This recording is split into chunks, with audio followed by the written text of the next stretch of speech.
ऐसी बरसातों में कैसा लगता है। নজরুল জয়ন্তীতে কোথায় গেলাম, কোথায় কোথায় খেলাম আর কোথায় ঘুরলাম সেগুলো নিয়েই থাকছে আজকের ভিডিওটি। হাই, চলেন শুরু করি হচ্ছে আজকের নতুন একটি ভিডিও। তো ফার্স্টেই হচ্ছে আমরা এদিন নজরুল জয়ন্তী ছিল, যদিও আমরা সেদিন জানতাম না। ক্যাম্পাসে ঘুরতে যাওয়ার পরেই হচ্ছে জানতে পারছি যে সেদিন নজরুল জয়ন্তী ছিল। আর আমি শুরুতেই হচ্ছে বটতলার ওদিকটাতে গিয়েছিলাম। ওখানে সুন্দর একটা শপ হয়েছে এরকম মাটির জিনিসপত্র। তো আমি সেখানে টুকটাক কিছু দেখে নিচ্ছিলাম। আমার এই ওয়াটার বোতলটা ভালো লেগেছিল এবং আমি এটা কিনেও ছিলাম, কিন্তু এটা আমি হচ্ছে ফেলে রেখে এসেছি কোথায় আমি জানি না। তো ওটা দেখার শেষে তারপরে হচ্ছে ক্যাম্পাসে বটতলাতেই আমরা ওই দিন পার্সোনালি ঘুরছিলাম, ওই জায়গাটাতেই, অন্য কোথাও যাইনি। তো একটু কফি খেয়ে নিলাম।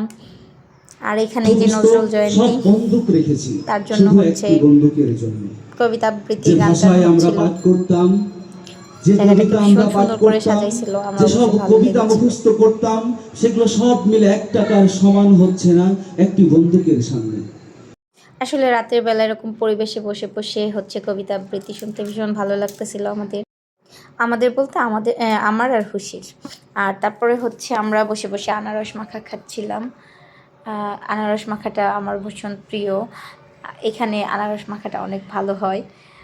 তো এই যে দেখেন, মানে খুশি হচ্ছে, সুন্দর করে ভিডিও করে দিচ্ছে, খেতেই দিবে না, সে আগে ভিডিও করবে। কাসুন্দি বেশি করে, শুকনা মরিচ আর হচ্ছে বিট লবণ দিয়ে আনারস মাখাটা কার কেমন প্রিয় আমি জানি না, আমার মারাত্মক লেভেলের প্রিয়। আমি নর্মালি আনারস খেতে পারি না, আমি এভাবেই খাই। আর এই জায়গাটা বললাম, ওই যে বটতলাটা, এখন হচ্ছে ক্যাম্পাসের সব মেইন আকর্ষণটাই কেমন জানি আমার কাছে মনে হয় বটতলা। কারণ আগে যেরকম হচ্ছে পুরো ক্যাম্পাসটায় কেমন যেন একটা ফেস্টিভ ফেস্টিভ ভাব লাগতো, আমার ক্যাম্পাসে গেলেই ভালো লাগতো। এখন রাতে যাই দিনে যাই, মানে ক্যাম্পাসটা আমার আর এখন আগের মতো ভালো লাগে না, বা ক্যাম্পাসটা এখন আর আগের মতো আমার কাছে মনে হয় না আপন আপন। কেমন জানি লাগে আর কি। যাই হোক, তবে বটতলাটা ভালো, এখনও জমজমাট আছে, ভালোই লাগে। তারপরে হচ্ছে আমি আর হুশি বাসায় চলে আসি, বাসায় বলতে হুশির বাসায়, কারণ হচ্ছে সেদিন ভাইয়া ছিল না, আমি আর হুশি ওদের বাসায়ই ছিলাম। আর এটা অনেক পুরানো ভিডিও, বুঝতেই পারছেন যেহেতু নজরুল জয়ন্তী বলতেছি।